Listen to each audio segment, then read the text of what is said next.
UP से लेकर असम तक अवैध मदरसों पर प्रशासन की कार्रवाई जारी है। सरकार इसे सही ठहरा रही है और विपक्ष इस पर सवाल उठा रहा है। ऐसे में सवाल यह उठ रहा है कि इससे देश के मुसलमानों का भला होगा या फिर बुरा।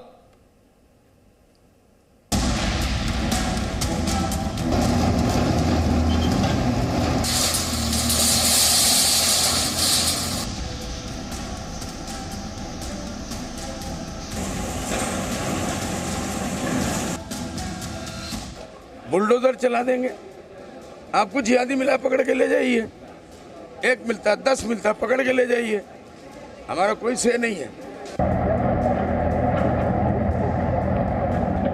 असम के बोंगाई गांव की ये वही जगह है जहां पर मरकाजुल मरीख कुरियाना मदरसे का वजूद था।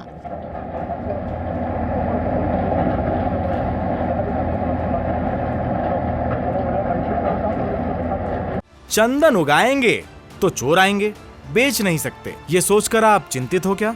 अगर 130 करोड़ में चंदन उगाने वाले आपको सिखाएं तो? जिहादी गतिविधियां सामने आने के बाद इस पर बुलडोजर चला दिया गया है। लेकिन AIDUF सांसद बदरुद्दीन अजमल को ये बात रास नहीं आई। फिर क्या था, छूटते ही बदरुद्दीन अजमल मौके पर पहुंच गए, स्थानीय लोगों से मुलाकात की और सरकारी रवैये के खिलाफ कोर्ट तक जाने की धमकी दे डाली। बुलडोजर चला देंगे, आपको जिहादी मिला पकड़ के ले जाइए, 1 मिलता 10 मिलता पकड़ के ले जाइए, हमारा कोई से नहीं है, हम आपके साथ में हैं। लेकिन मदरसों को तोड़ना इल्लीगल है। अगर वो DC साहब ने किया है वो भी इल्लीगल काम किया। आज अभी कुछ लोगों ने बताया, मैंने नहीं देखा, कि मुख्यमंत्री साहब ने साफ कहा मदरसा तोड़ने के बारे में हमने कुछ नहीं कहा। तो किसका इंटरेस्ट है, किसको पर्सनल इंटरेस्ट है मदरसों को तोड़ने का? बदरुद्दीन अजमल इस मुद्दे को लेकर CM हेमंत बिस्वा शर्मा से भी मिलने पहुंचे। असम में ये लगातार तीसरा मदरसा है जिसे ध्वस्त किया गया। असम के बोगई गांव में जिस इलाके में मदरसा गिराया गया वहां पर धारा 144 लागू है।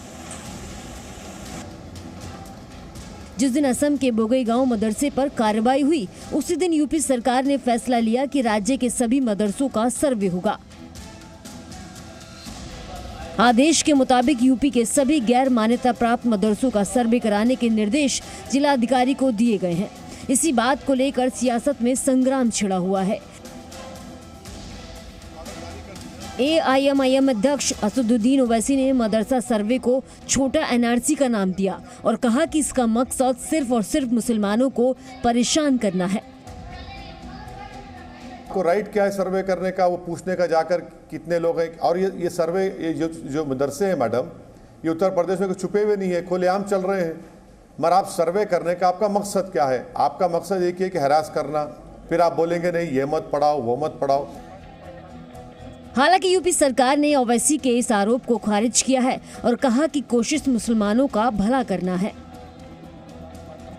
ऐसा खोलने की स्वतंत्रता की बात वो कह रहे हैं, उसी कानून में वो छात्र जो उस मदरसे में पढ़ रहे हैं उनको अच्छी शिक्षा मुहैया हो, ये भी कहा गया है।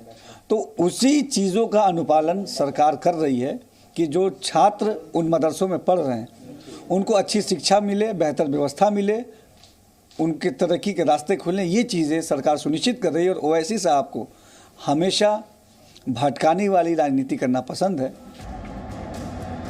लेकिन सर्वे के विरोधियों का सवाल है कि अगर अनुदान नहीं दे रहे हैं तो सर्वे करने का क्या मकसद है? क्या इस आधार पर दूसरी संस्थाओं का भी सर्वे होगा?